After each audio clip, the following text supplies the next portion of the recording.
शेतकरी मित्रहो, वार आहे सोमवार आणि तारीख आहे 25 मे. तर 25 मेला महाराष्ट्राच्या कोणकोणत्या भागामध्ये पाऊस पडू शकतो, हेच आजच्या व्हिडिओतून आपण जरासं जाणून घेणार आहोत. तर सर्वात आधी आपण येथे जळगाव परिसर जर बघितला, तर येथे हलके ते मध्यम स्वरूपाच्या सरी कोसळू शकतात. म्हणजेच यावल त्याचबरोबर भुसावळ परिसर जर बघितला, तर येथे ढगाळ वातावरण असण्याची शक्यता आहे.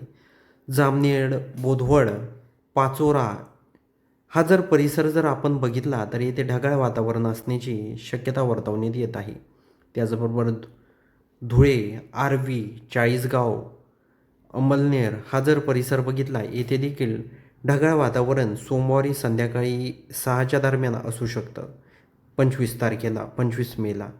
तर आपण जर बघितलं तर नंदुरबार परिसर, त्याचबरोबर मालेगाव परिसर, इकडं नाशिक परिसर, अकोले परिसर या परिसरामध्ये ढगाळ वातावरण असण्याची शक्यता वर्तवण्यात येत आहे. त्याचबरोबर आपण दिंडोरी परिसर बघितला, नाशिक परिसर बघितला, तर येथे कमी प्रमाणात म्हणजेच ढगाळ वातावरण असण्याची दाट शक्यता आहे. निफाड परिसर बघितला, तर येथे देखील ढगाळ वातावरण असू शकतं. सिन्नर, अकोले, संगमनेर, लोणी, श्रीरामपूर, राहुरी, घोडेगाव, त्याचबरोबर अहिल्यानगर परिसर या परिसरात देखील ढगाळ वातावरण असण्याची शक्यता आहे.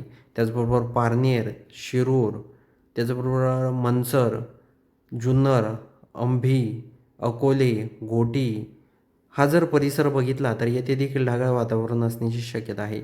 शहापूर, मुरबाड, उल्हासनगर, कर्जत, लोणावळा, पेण, नागठाणे, माणगाव, lausa, पुंड, पुणे, चाकण हा जर परिसर बघितला, येथे देखील ढगाळ वातावरण असू शकतं. त्याचबरोबर शिरूर परिसर, दौंड परिसर, नीरा, बारामती, भोर येथे उन्हाचं प्रमाण कमी असणार आहे. त्याचबरोबर इथे ढगाळ वातावरण असणार आहे. तर हा अंदाज तिथल्या शेतकऱ्यांनी लक्षात घ्यायचा आहे. आपण जर खाली जर सातारा परिसर जर बघितला, तर येथे कोरडं वातावरण आहे. म्हणजे कुठलाही पाऊस नाही आणि थोड्याफार प्रमाणात ढगाळ वातावरण असू शकतं. वाई, महाबळेश्वरमध्ये देखील ढगाळ वातावरण असण्याची शक्यता आहे. त्याचबरोबर आपण जर बघितलं ईश्वरपूर, कोल्हापूर परिसर. आता कोल्हापूर परिसरमध्ये हलक्या ते मध्यम स्वरूपाच्या सरी ह्या पडणार आहेत. तर हा अंदाज सर्व शेतकऱ्यांनी लक्षात घ्यायचा आहे.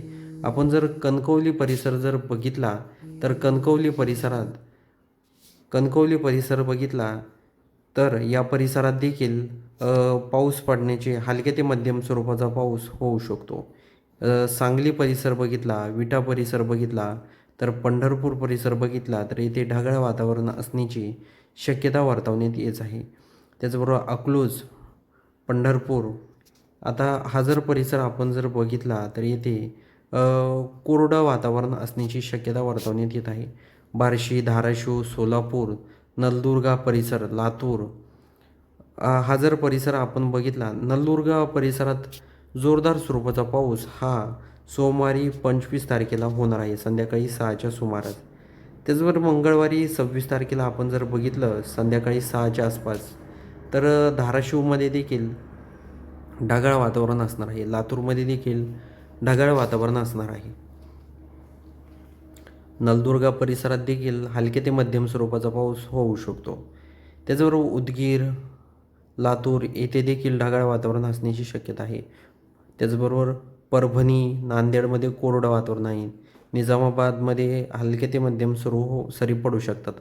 अकोला, अमरावती, यवतमाळ, त्याचबरोबर हिंगणघाट, नागपूर, त्याचबरोबर जळगाव, अकोला, मेहकर, छत्रपती संभाजीनगर भाग, त्याचबरोबर बीड, मालेगाव, जळगाव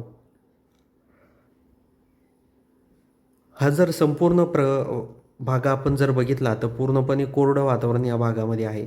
नंदुरबार, मालेगावमध्ये देखील कोरडं वातावरण आहे. हा जो अंदाज आहे मंगळवारी 26 तारखेचा अंदाज आहे. नाशिक, अकोले, अहिल्यानगर परिसर, त्याचबरोबर पुणे परिसर, बारामती, सातारा, विटा या परिसरात ढगाळ वातावरण असण्याची दाट शक्यता आहे. कोल्हापूर, रत्नागिरी परिसर या परिसरात देखील ढगाळ वातावरण असणार आहे.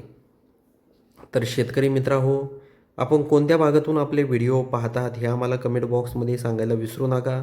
त्याचबरोबर हे जे ढगाळ वातावरण असणार आहे अनेक भागामध्ये यांच्यासोबत म्हणजे वाऱ्याचा वेग देखील असणार आहे.